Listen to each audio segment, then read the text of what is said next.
Hi students, we're back to our story, Chomps, Flea, and Gray Cat Batsby. And today we're going to be reading about chapter 6. Now, what do you guys remember from chapter 5? Shout out key details. What are some key details do you remember from chapter 5? Well, did they get a new car? They did. They got a new car. And what did Chomps do? He jumped in the new leather seats in the car, so I guess Mama was pretty upset with Chomps when he was muddy from escaping his pen. So we'll have to read on chapter 6 to see what's going to happen next with Chomps. We got our first ride in the new Range Rover that day. Trouble was, we were in cages. When Mama saw Chomps slopping mud all over the front seat of her brand new SUV, she went crazy. She grabbed Chomps off the seat and put him back in his pen. She went to the barn and started tossing stuff around. I ran to the garden and hid near the fence behind the bushes. When Mama finally came out, she had 2 big cages. She wiped the mud off the little dog and crammed him into one of them. Then she started looking for me. I flattened myself to the ground. I had a bad feeling about this. At first, she called out real sweet, like, "Here, kitty, kitty, kitty." Oh, so what's Mama gonna do? Do you think she's gonna put the gray cat into one of the cages? I'll have to see.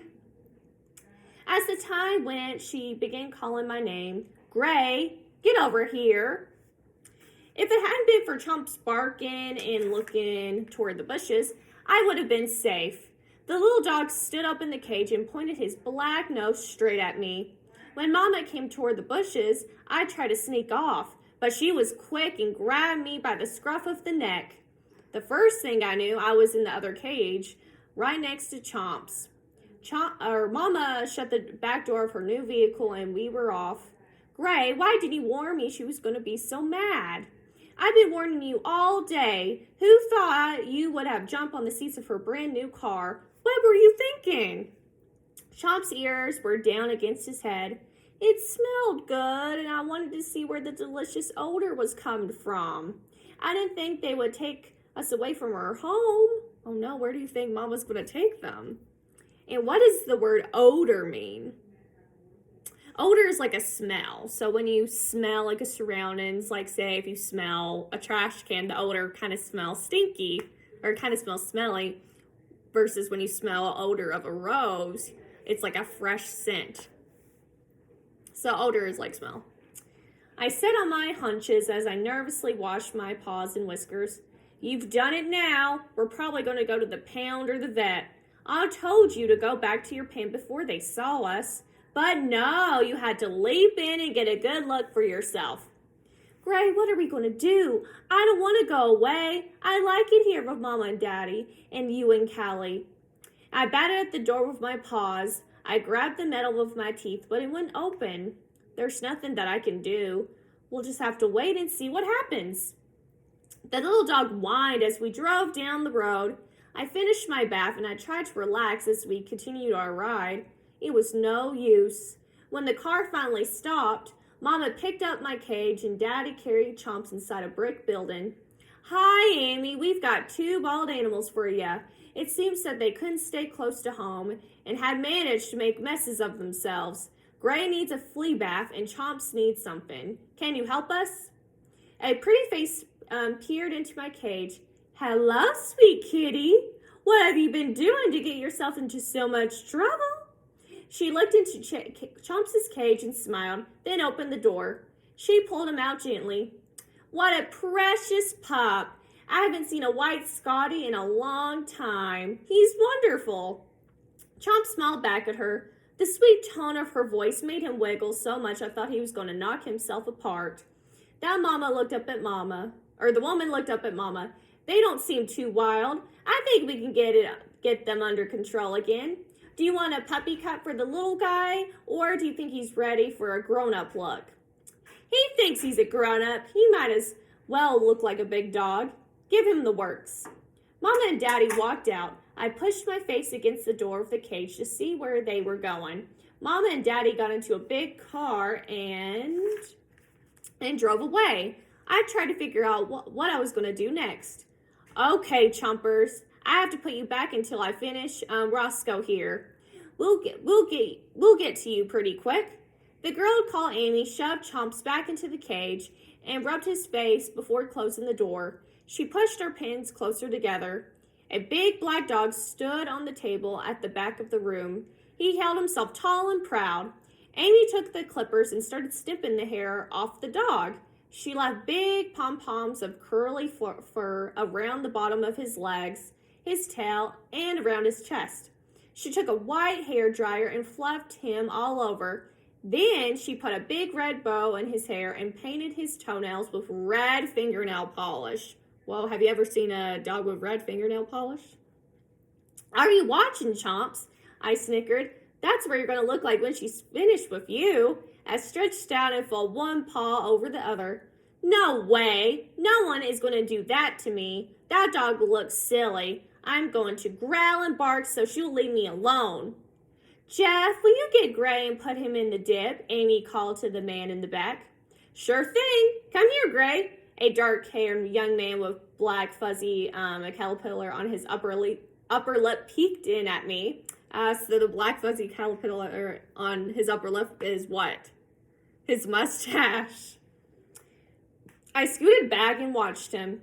He bent down to see where I had gone. I decided it was hair on his upper lip because it didn't try to run away even when he talked.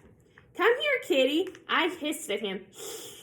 He just smiled and said, come on, Gray. Be a sweet kitty. Before I even had time to blink, his huge paw darted in and grabbed me by the scruff of the neck and pulled me out of the cage. Come on, kitty. This wouldn't be so bad. I couldn't escape without using my claws, and I was already in too much trouble to try that. So I just dangled there midair.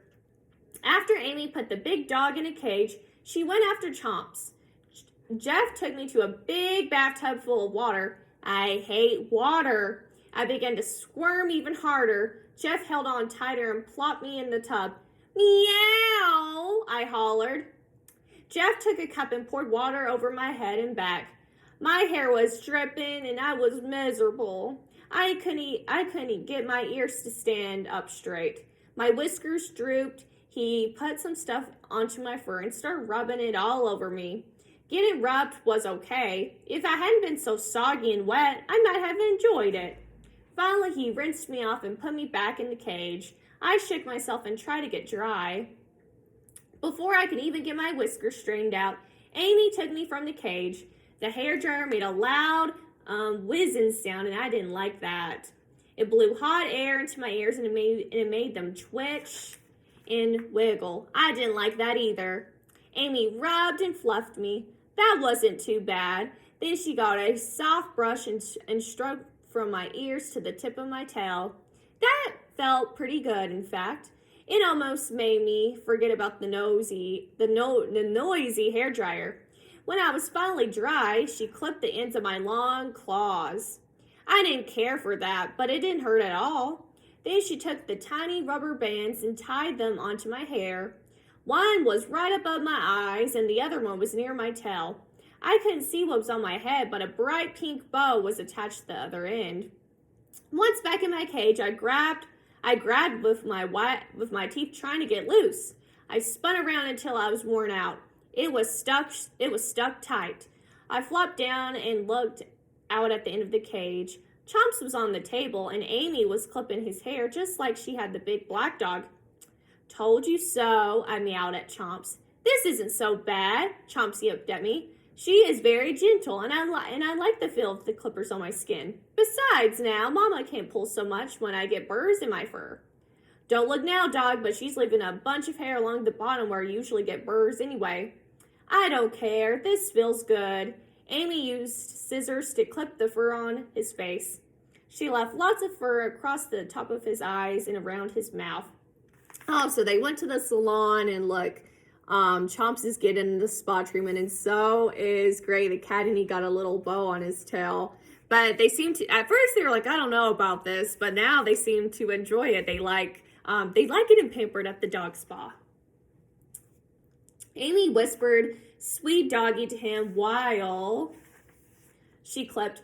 What a lovable little pup you are, Chomps. You're such a nice little fellow. You can come in any time. What a sweetheart.